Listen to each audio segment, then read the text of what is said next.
दोस्तों, मैं एक पाकिस्तानी हूं और 96% पाकिस्तानियों की तरह मैं एक मुसलमान हूं। एक टिपिकल पाकिस्तानी घराने की तरह मुझे बचपन में कुरान पाक पढ़ाया गया, नमाज सिखाई गई, रोजे रखवाए गए और इस्लामी तालीमात जो मौलवी की बताई हुई थी, आई रिपीट, जो इस्लामी तालीमात मौलवी की बताई हुई होती थी वही सिखाई गई। लेकिन बचपन से ही मेरे अंदर एक क्यूरियोसिटी थी, एक तहकीक का जज्बा था, एक तिलमिलाहट थी। मैं हमेशा ये सोचता कि हम लोग अपने बारे में ये सोचते हैं कि मुसलमान दुनिया के अजीम तरीन लोग हैं और जो मजहब इस्लाम हम लोग फॉलो कर रहे हैं वो दुनिया का बेहतरीन मजहब है। अगर ऐसा है तो इसके बावजूद मुआशरा वैसा क्यों नहीं है?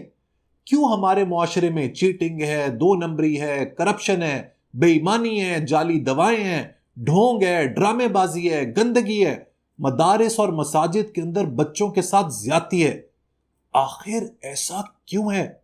मेरे दादा का ताल्लुक बरेलवी स्कूल ऑफ थॉट से था और आपको मालूम है कि बरेलवियों में पीरी मुरीदी बहुत ज्यादा है। लेकिन ना मुझे कभी पीरी समझ आई और ना मुरीदी, क्योंकि मैं तो हमेशा अपनी जिंदगी गुजारता था इसी एक शेर पे कि खिरद को गुलामी से आजाद कर, जवानों को पीरों का उस्ताद कर। जैसे जैसे मैं बड़ा होता गया मैंने फलसफा पढ़ना शुरू किया, साइकोलॉजी पढ़नी शुरू की, तारीख को पढ़ना शुरू किया, मुख्तलिफ मजाहिब की स्टडी की, इकबाल को पढ़ना शुरू किया और आहिस्ता आहिस्ता मेरी जहन साजी का आगाज हुआ। मेरा थॉट प्रोसेस वसी होने लगा। स्पेशली फलसफे ने तो मेरे पूरे वजूद को हिला के रख दिया। और जब बिल आखिर मैंने हुजूर पाक सल्लल्लाहु अलैहि वसल्लम और कुरान मजीद का अजीम फलसफा पढ़ा तो मुझे उन सब सवालों का जवाब मिल गया जो मैंने मुआशरे के हवाले से अभी उठाए थे। मुझे अंदाजा हुआ कि पूरा मुआशरा इस्लाम और कुरान पर नहीं बल्कि मुल्ला के बताए हुए इस्लाम पर चल रहा है, जिसका कुरान की अजमत और इस्लाम के बड़े फलसफे से दूर दूर तक कोई ताल्लुक नहीं है। ना हम इबादत के कॉन्सेप्ट को समझ सके कि इबादत क्या है, ना concept of God, concept of Allah को कभी हमें किसी ने समझने दिया। ना दुआ को समझे, ना सलात के आइडिया को समझ सके तो सिर्फ भेड़ बकरियों की तरह उन बातों को जो मुल्ला ने अपनी महदूद अकल के जरिए हमें बताई। देखिए, एक बात मैं आपको बताता हूं, इनफैक्ट मैं आपको एक लिटमस टेस्ट देता हूं। कोई भी फलसफा, कोई भी रिलीजियस डॉक्ट्रीन, कोई भी मजहब, अगर आपने उसकी पोटेंसी चेक करनी है ना, वो कितना कामयाब है, कितना वैल्यूएबल है, उसके फलसफे में कितनी ताकत है, कितनी जान है, तो आपने ये देखना होता है कि जिस सोसाइटी में वो फलसफा, वो मजहब रिवील हुआ है, तो उसके रिवील होने से, उसके वहां पर आने से किस तरह का मुआशरा क्रिएट हुआ है। एक जगह हुजूर पाक सल्लल्लाहु अलैहि वसल्लम ने बकरी चिराने वाले अरबी बद्दुओं को क्या से क्या बना दिया, और दूसरी जगह जिस ब्रांड ऑफ इस्लाम को हम लोग फॉलो कर रहे हैं मुसलमान मुल्कों में, उसका आपने टेस्ट करना है तो अपने घर से बाहर निकले, आपको बखूबी अंदाजा हो जाएगा। अगर तमाम सोसाइटी में बिगाड़ है तो कहीं ना कहीं तो इंटेलेक्चुअल डिसऑनेस्टी हुई है। इस इंटेलेक्चुअल डिसऑनेस्टी के बारे में मैंने बहुत ही डिटेल में आप लोगों को बताया था in my series Islam and science. उसको जरूर रेफर कीजिएगा, उसमें बहुत सी पाथ ब्रेकिंग बातें मैंने आपके साथ शेयर की हैं। मेरी इस्लाम एंड साइंस की ये सीरीज और एक reconstruction of religious thought in Islam की जो वीडियोस हैं, वो दीन इस्लाम के बारे में आपके सारे कॉन्सेप्ट्स को बिल्कुल क्लियर कर देंगी। यहां पर आज मैं आप लोगों से एक और एंगल ऑफ थॉट जरूर शेयर करना चाहूंगा। बचपन से हमारी जो धकियानूसी बेकार सिलेबस की किताबें हैं, उन्होंने हमें यह सिखाया कि जो शख्स भी मुसलमान नहीं है वो काफिर है, वो नीस तो नाबूद हो जाएगा, वो तबाह बर्बाद हो जाएगा, वो किसी काम का नहीं है, वो तो शायद इंसान ही नहीं है। इस तरह की सोच ने मुसलमानों की सोच को बहुत ज्यादा महदूद किया है। इसने हमारी सोसाइटी को ग्रो ही नहीं होने दिया। ना हमने बाकी मजाहिब को समझने की कोशिश की और ना अपनी सोसाइटी में प्लूरलिस्टिक थॉट को परवान दी। मैं एक मॉडर्न पढ़ा लिखा इस्लामिक फिलॉसफी को समझने वाला मुसलमान हूं। मैं अकल को, इल्म को ईमान का दुश्मन नहीं समझता। मेरे लिए कुरान के फलसफे के ऐन मुताबिक खुदा की सबसे बड़ी इबादत है इल्म हासिल करना, तहकीक करना, उसके बनाए हुए राजों पर से पर्दा उठाना, उसकी बनाई हुई कायनात को समझना। यही वजह है कि अल्लाह ने हमें अकल दी है, सोच दी है, ताकि हम अपनी रीजनिंग एबिलिटी के जरिए अपनी जिंदगी को, अपनी तहजीब को आगे बढ़ा सकें। एक मॉडर्न मुस्लिम होने के नाते मेरा एक और कॉन्सेप्ट पर बिल्कुल बिलीफ नहीं है, और वो है डॉक्ट्रिनल एब्सोल्यूटिज्म।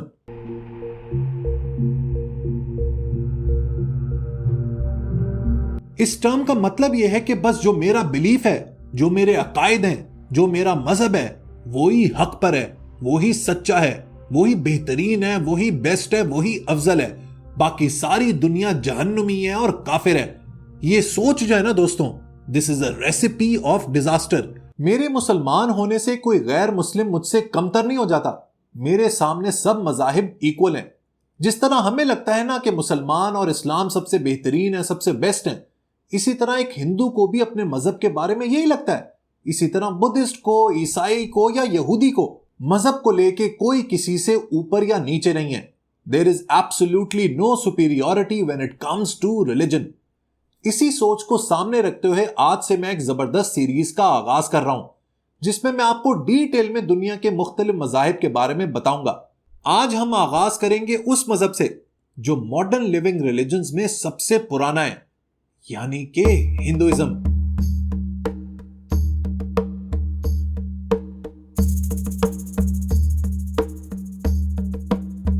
हिंदू मजहब के बारे में इंडियन हाई कोर्ट ने 1995 में एक रूलिंग दी थी, जो बड़े ही कमाल अंदाज से हिंदुइज्म को डिफाइन करती है।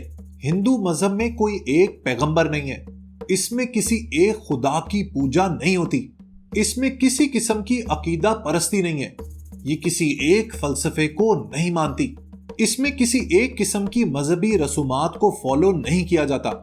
दर हकीकत ये किसी भी मजहब या मसलक की तंग रिवायती खुसूसियात को पूरा करता दिखाई नहीं देता। इसे वसी पैमाने पर जिंदगी गुजारने का एक तरीका करार दिया जा सकता है, यानी कि ये एक ज़ाब्ता-ए हयात है। हिंदुइज्म एक वे ऑफ लाइफ तो है, लेकिन इसके कुछ सेंट्रल आइडियाज भी हैं, जिसमें पहला है समसारा, जिसके मुताबिक हमारी रूह, हमारी आत्मा बार बार पैदा होती है। दूसरे नंबर पर है मोक्ष, इसका मतलब है इस बार बार पैदा होने से छुटकारा हासिल करना। और इसके बाद हिंदू मजहब का शायद सबसे इंपॉर्टेंट आइडिया है, जो कि है धर्मा। धर्मा कहते हैं वर्च्यू को, नेचुरल लॉ को, राइट लिविंग को। इसके बारे में आगे डिटेल में बात करूंगा। मोक्ष हासिल करने के 3 तरीके हैं, जिन्हें कहा जाता है मार्ग। इसमें पहला है ज्ञान मार्ग, इसको ज्ञान मार्ग भी कहते हैं। इसका ताल्लुक इंसान के इल्म, उसकी नॉलेज, उसके इनसाइट से होता है। दूसरे नंबर पर है कर्मा मार्ग, जो बात करता है राइट एक्शन की, यानी कि जिंदगी में आपका रवैया कैसा है, आपकी लाइफ के कर्म क्या हैं, आप जिंदगी को किस तरीके से गुजारते हैं। और आखिर में है भक्ति मार्ग, इसका ताल्लुक खुदा की पूजा से है। ये जो मार्ग है ना, इसी की बेसिस पर हिंदू अपने रिलीजियस प्रैक्टिसेस करते हैं, जिनमें शामिल है पूजा या फिर योग। हिंदुइज्म के अंदर एक और बड़ा सेंट्रल आइडिया है, जिसका ताल्लुक है कॉन्सेप्ट ऑफ गॉड या भगवान के हवाले से। इसके बारे में आगे डिटेल में बात करेंगे। और मैं आपको बताऊंगा कि हिंदू मजहब में बहुत से देवता और भगवान तो हैं, लेकिन अल्टीमेटली हिंदुओं का बिलीव भी एक ही खुदा पर है। फिलहाल बात करते हैं त्रिमूर्ति की, जिसमें शामिल हैं ब्रह्मा, विष्णु और शिव।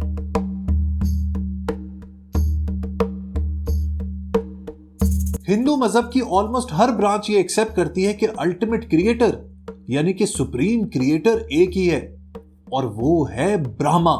ब्रह्मा के बाद है विष्णु, जो कि हैं द प्रिजर्वर, और उन्हीं के साथ हैं शिव द डिस्ट्रॉयर।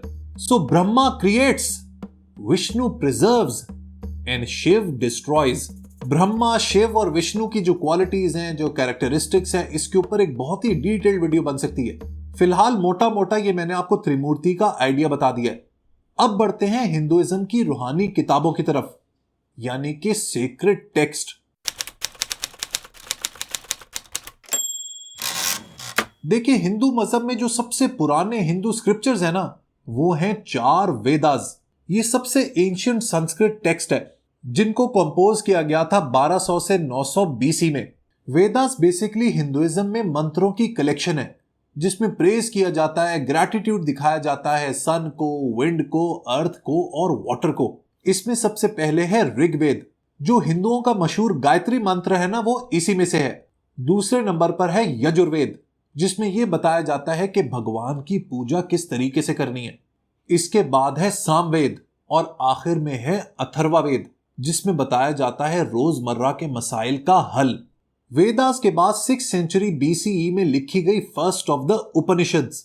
उपनिषद कमाल का टेक्स्ट है, जो हिंदू रिलीजियस फिलॉसफी के बारे में डिटेल में बताता है। इसके बाद बारी आती है two great Indian epic poems की, जो कि है महाभारता और रामायणा।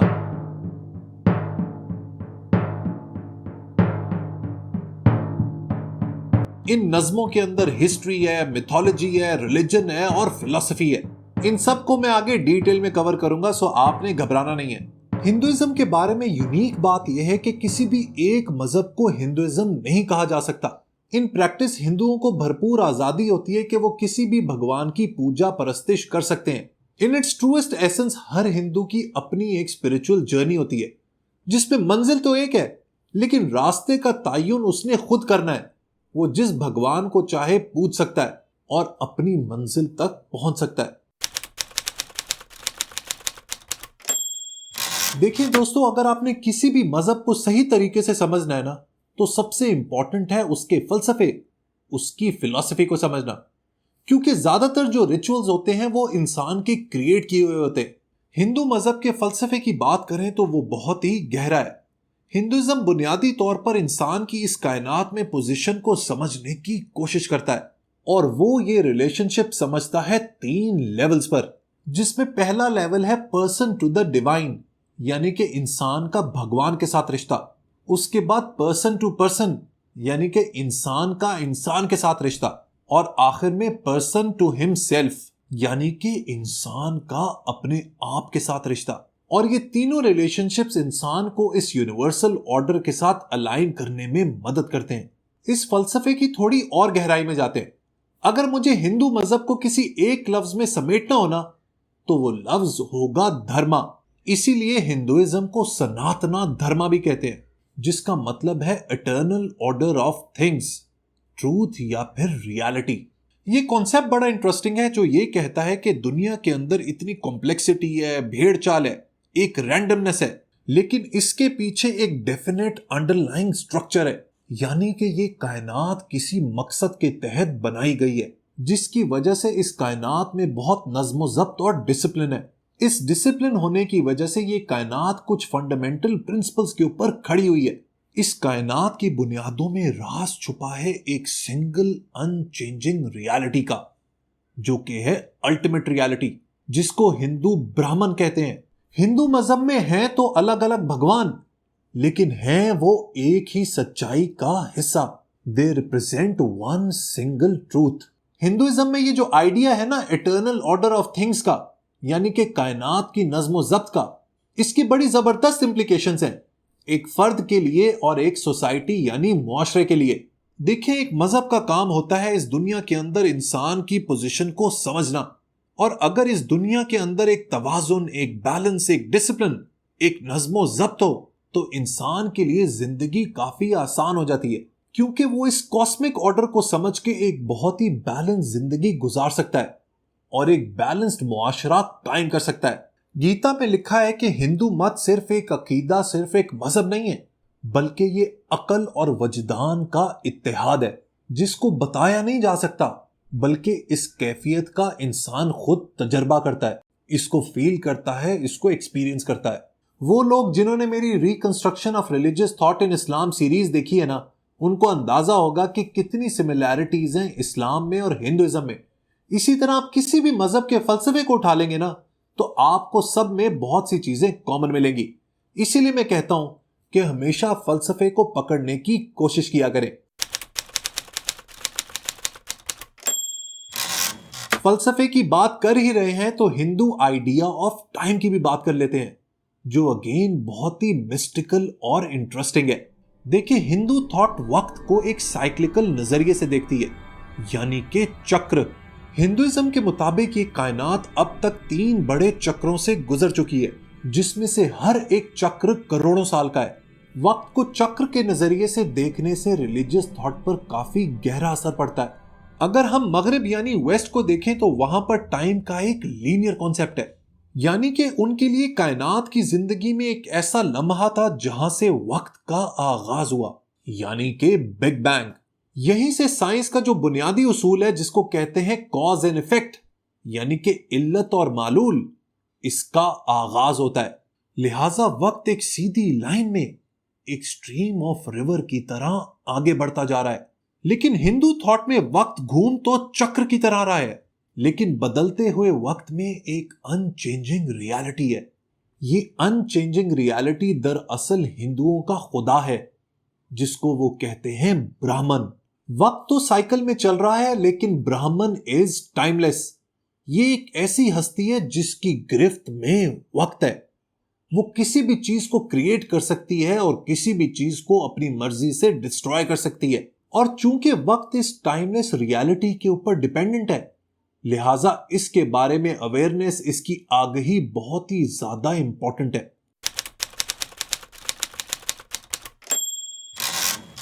अच्छा, ये जो धर्मा का कॉन्सेप्ट है ना, जो ये कहता है कि इस कायनात के अंदर एक इटर्नल ऑर्डर है, इसी आइडिया ने हिंदुओं के अंदर कास्ट स्ट्रक्चर यानी कि दर्जा बंदी की बुनियाद रखी है।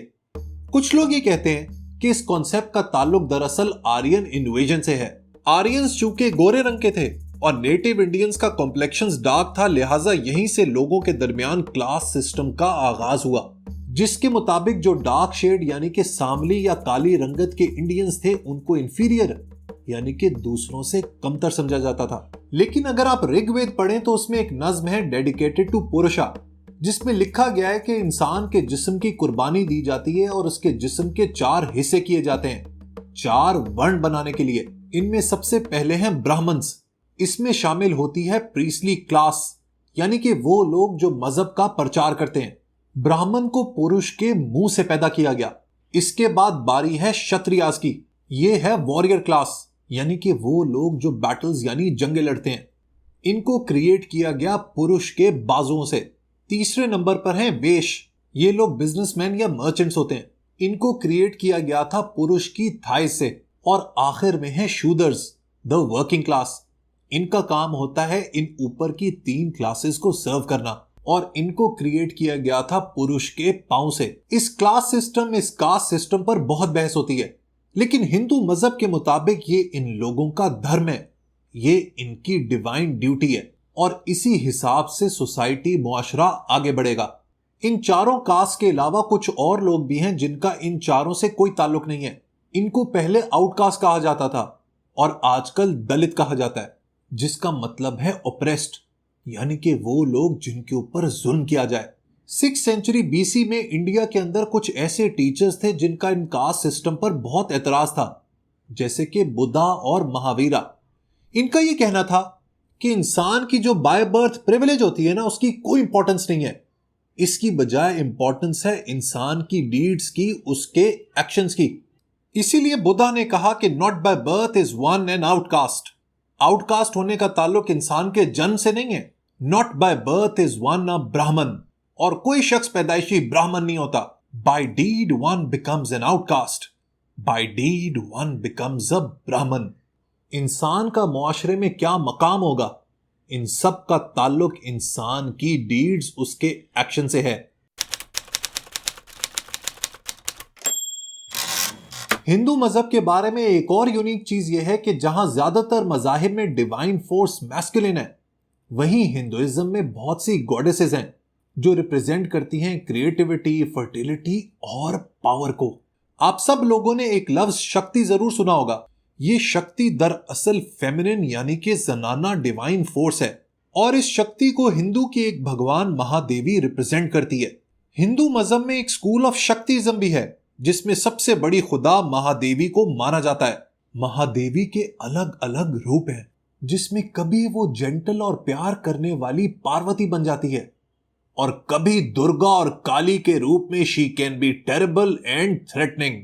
अब दोस्तों बात करते हैं हिंदुइज्म में मेरे फेवरेट टॉपिक की, यानी कि उपनिषद्स। उपनिषद एक सीरीज ऑफ फिलोसॉफिकल टेक्स्ट है जिसको लिखा गया था आज से 2600 साल पहले। उपनिषद मुझे पसंद इसलिए है क्योंकि इसमें हायर ऑर्डर थिंकिंग है, इसमें फलसफा और इंटेलेक्ट है। यही वजह है कि उपनिषद सबके लिए नहीं है, ये सिर्फ उन लोगों को समझ आती है who are in pursuit of higher spiritual knowledge. Upanishad का मतलब है टू सिट अप क्लोज, यानी कि किसी चीज के करीब बैठना। बेसिकली इसका मतलब है कि अपने गुरु के करीब बैठना, ताकि उसके विजडम से, उसकी हिकमत से बहुत कुछ सीखा जा सके। जिस तरह फलसफे के अंदर एब्स्ट्रैक्ट कॉन्सेप्ट्स के बारे में बताया जाता है ना, इसी तरह उपनिषद में भी इसी तरह के टॉपिक्स के ऊपर डिस्कशन होती है, जिनका ताल्लुक कायनात और इंसान से होता है। On earth those who achieve greatness achieve it through concentration. Upanishad का टेक्स्ट बेसिकली ये आर्ग्यू करता है कि इस दुनिया में सिर्फ एक सिंगल अनचेंजिंग रियलिटी है, जो कि है ब्राह्मण, और उसको समझने के लिए आपको अपनी थॉट और अपनी एक्सपीरियंस को इस्तेमाल करना होता है। वेस्टर्न फिलॉसफी को देखें तो इंसान की सेल्फ को लेकर बुनियादी तौर पर दो स्कूल्स ऑफ थॉट हैं, जिसमें पहला है डुअलिस्ट। डुअलिस्ट ये कहते हैं कि सेल्फ नॉन फिजिकल है and it is distinct from the body. अब आप इसको रूह कह लें, सोल कह लें या फिर माइंड कह लें। लिहाजा दरअसल हमारी जो सोच है ना, हमारी जो थॉट है, वो ही हमारा आई है। दूसरी तरफ मटीरियलिस्ट स्कूल ऑफ थॉट ये कहता है कि दरअसल एग्जिस्टेंस सिर्फ फिजिकल चीजों की है, लिहाजा ये जो सेल्फ है ना, ये सिर्फ हमारे ब्रेन की एक्टिविटी का नाम है।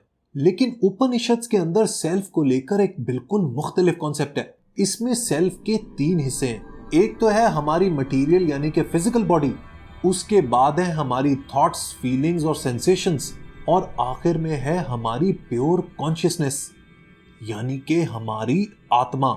और ये जो हमारी आत्मा है ना, इसका ताल्लुक ब्राह्मण से है। लिहाजा देखने में तो शायद हम लोग फिजिकली अलग अलग हों, लेकिन हमारी आत्मा का ताल्लुक अल्टीमेट रियलिटी, अल्टीमेटली खुदा से है। मैंने आप लोगों को बताया ना कि उपनिषद मुझे इसलिए पसंद है क्योंकि इसके अंदर फलसफा है, इसकी फिलोसॉफिकल डायमेंशन बड़ी ही तगड़ी है। इसी के हवाले से मुझे छंदोग्य उपनिषद की एक कमाल की स्टोरी याद आ रही है। ये एक डायलॉग है एक सेज जिसका नाम है उदालका अपने बेटे श्वेतकेतु के साथ। वो अपने बेटे को बुलाता है और वो कहता है कि वो जो बरगद का दरख्त है ना, बैनियन ट्री, वहां से एक सीड लेकर आओ, यानी कि एक बीज। जब बेटा उस बीज को लेकर आता है तो बाप कहता है कि अब इस बीज को काटो। जब उसको वो काटता है तो बाप पूछता है कि तुमने क्या देखा। बेटा कहता है कि इसके अंदर तो एक छोटा सा कर्नल है, यानी कि एक और छोटा सा बीज है। बाप कहता है कि तुम अब इस छोटे बीज को भी काटो। जब बेटा उसको काटता है तो बाप दोबारा पूछता है कि अब तुमने क्या देखा। बेटा खामोश हो जाता है। बाप कहता है कि ये जो नथिंगनेस है ना, ये सारी कायनात इसी नथिंगनेस से क्रिएट हुई है। ये जो बैनियन ट्री तुम देख रहे हो, जो इतना बड़ा है, इतना घना है, ये दरअसल इसी नथिंगनेस से बना है। और यहीं पर वो अपने बेटे को एक ऐसा डायलॉग बोलता है जो शायद हिंदू फलसफे में सबसे मशहूर है, और वो है तत्त्वम असि, यानी कि दैट इज यू, ये तुम हो। इसका मतलब यह है कि दुनिया में जो भी सॉलिड चीजें हैं, जो भी फिजिकल चीजें हैं, अगर आप उनको ब्रेक डाउन करेंगे तो उनके अंदर आपको एक नथिंगनेस मिलेगी। बॉलीवुड की मूवीज की वजह से जो रीइंकार्नेशन का कॉन्सेप्ट है ना, यानी कि पुनर्जन्म, ये हमें बड़ा इंटरेस्टिंग लगता है। लेकिन इसके पीछे फिलॉसफी क्या है? देखें, जो पुराना वैदिक रिलीजन था ना, उसमें माना जाता था कि इस कायनात के ऑर्डर को बरकरार रखने के लिए खुदा को सैक्रिफाइस देना जरूरी है। हिंदूज का ये बिलीफ है कि इंसान का जो कर्मा या जो कर्म है ना, यानी कि उसकी जो डीड्स हैं, जो एक्शंस हैं, उसके कॉन्सिक्वेंसेस होते हैं, जो गुड होते हैं और बैड। यानी कि इंसान के जो भी अमाल हैं, उसका नतीजा या तो अच्छा होता है या फिर बुरा। इसी आइडिया के ऊपर रीइंकार्नेशन या पुनर्जन्म का कॉन्सेप्ट ठहरा हुआ है, जो ये कहता है कि इंसान बार बार इस दुनिया में पैदा होता है, और आप किस शेप और शक्ल में पैदा होगे ये डिपेंड करता है आपके कर्मों पर। मैंने आपको बताया ना कि आत्मा दरअसल ब्रह्मा का हिस्सा है, और जिस शख्स को इस बात की नॉलेज होगी वो इस संसार के चक्र से, यानी कि इस लाइफ, डेथ और रीबर्थ के चक्र से निकल सकेगा। इंसान के जो कर्म होते हैं वो डिपेंडेंट होते हैं उसके फिजिकल एक्शन पे और उसके मेंटल एक्शन पे। अगर आपके कर्म, आपके एक्शन सही होंगे तो अगले बर्थ में आप एक अच्छे इंसान के तौर पे पैदा होगे। लेकिन अगर आपके कर्म बुरे होंगे, गंदे होंगे, तो शायद आप अगले जन्म में कोई जानवर बन जाएं या किसी लोअर कास्ट में पैदा हो जाए। अब यहां पर ना मैं आपको एक मेन डिफरेंस बताऊंगा between Hinduism and monotheistic religions, जैसे कि इस्लाम, क्रिश्चियनिटी या जुडाइज्म। मोनोथीस्टिक रिलीजन्स में माना जाता है, इनफैक्ट इस चीज को अप्रिशिएट किया जाता है कि there is life after death, मरने के बाद जिंदगी होगी और लोग इस बात को चेरिश करते हैं, इसका इंतजार करते हैं, इसकी बेसिस पर अपनी जिंदगी गुजारते हैं। लेकिन हिंदुइज्म के अंदर ये जो अगली लाइफ में मूवमेंट है ना, इसको वेलकम नहीं किया जाता। This is not the final goal. In fact Hinduism में इस बर्थ और रीबर्थ को एक सफरिंग करार दिया जाता है और इससे मोक्ष हासिल करनी होती है, यानी कि इस संसारा से छुटकारा। लेकिन सबसे इंपॉर्टेंट बात यह है कि हिंदू मजहब में इंसान की जिंदगी का आखिर मकसद क्या है? What is the purpose of life? इस सवाल का जवाब तो मैं आपको दूंगा, लेकिन इसके लिए आपको थोड़ा सा वेट करना पड़ेगा अगले एपिसोड तक। इसके अलावा और भी बहुत सारे हिंदुइज्म के कॉन्सेप्ट्स हैं जिसके बारे में हम लोग बात करेंगे इन द फ्यूचर वीडियो। हमारी इस डिस्कशन के आखिर में आपको एक शेर सुनाना चाहूंगा जिसके अंदर बहुत ही गहरा मैसेज छुपा हुआ है। ये शेर द ग्रेट गालिब का है। वफादारी बशर्त अस्तवारी असल ईमा है, मरे बुत खाने में तो काबे में गाड़ो ब्राह्मण को। इसके बारे में जरूर सोचिएगा।